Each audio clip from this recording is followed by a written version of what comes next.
Last Sunday nga, February 16, biglang nag-aya si Daddy Roy na pumunta daw kami ng Tanay. Buti na lang tapos na ako maglaba.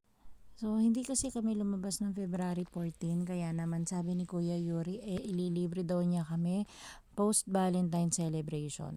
So, ayun na nga, dahil late dumating si Kuya dahil nag-work siya, ginisingan ko na lang siya nung halos paalis na kami. So, sabi ko kumain na muna rin siya at maligo.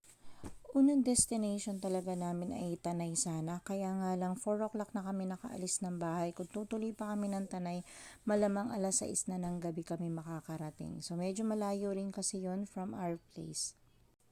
Kaya sabi ko, Antipolo na lang kami. Kaya naman nag-google na ako ng lugar na pwede namin puntahan sa Antipolo at nakita ko nga yung Taivo Cafe Overlooking. So based on doon sa mga nabasa kong review, okay naman daw yung place, maganda siya. Tapos yung mga pagkain ay medyo pricey daw. Pero hindi naman natin malalaman kung ano talaga yung totoo doon kapag hindi natin sinubukan. So ayun na nga, nung nasa Marikina na kami, ginugol na namin siya. So 30 minutes na lang away from dun sa location namin. So medyo malapit na lang din naman siya. Tapos maganda dito, maaabangan pa natin yung sunset talaga. So pumasok kami ng subdivision, tapos nagbayad kami ng 20 pesos. At nadaanan nga rin namin yung Pinto Art Museum, pero dahil sa hindi naman yun ang pakay natin, deadmahin muna natin ngayon. So pagdating natin ng Taiwo, medyo maraming tao kasi may event pala doon sa baba. Kasi events place nga pala itong lugar na to. So umakyat na nga tayo para humanap ng place. So doon sa second floor nila, medyo marami ng tao. Kaya pumunta tayo ng third floor. So sakto naman nakahanap tayo ng lugar na mapapwestuhan na talagang makikita natin yung sunset. Sa fourth floor nga pala yung hanging bridge. Hindi kami doon pumunta dahil naka-reserve daw yung place.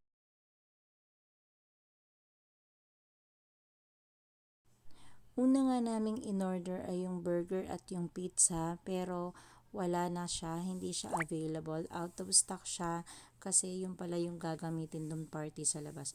Kaya naman nag-decide na lang kami na umorder na lang ulit ng nachos na masarap to para sa akin. For 295 okay yung presyo. Umorder din kami ng chicken na sa 599 na meron na siyang kasamang fries. Pinaluto nga ulit namin yan guys kasi medyo hindi pa luto yung loob. Tapos binigyan ulit nila kami ng bagong serving. Itong pansit okay na okay to sa akin, masarap.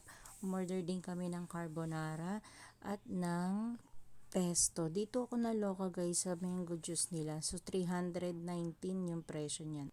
Tapos nawindang pa ako, meron na silang VAT, meron pang service charge. Medyo malaki rin yung dagdag dun guys ha. Overall, malaki yung place, maganda naman siya, pero yung service, napakabagal. Ang tagal dumating na mga in-order namin. Wala naman ako masasabi sa crew nila kasi napakababait at napakapasensyoso. Siguro kasi talagang sadyang marami lang customer. Tapos ito na nga, umakit na nga kami dito sa taas, sa 4th floor dito sa Hanging Bridge. So medyo marami talagang tao dyan, pero nag-picture-picture lang kami. Then pagkatapos yan ay bumaba na rin kami. So, ayan nga si Kobe, naghanging bridge din siya, pero takot na takot siya. So, may fear of height din pala ang batang to. So, ayun na nga, mga 7 o'clock, umuwi na rin kami dahil gabi na. At may pasok pa kinabukasan. So, ayan lang guys, kung gusto nyong itry, nasa sa inyo. Maganda naman yung ambience niya dahil nga malaki rin yung lugar. So, maganda rin talaga siya pagkagabi kasi maraming ilaw. So, ayan lang muna guys for today's video. See you on my next vlog. Bye-bye!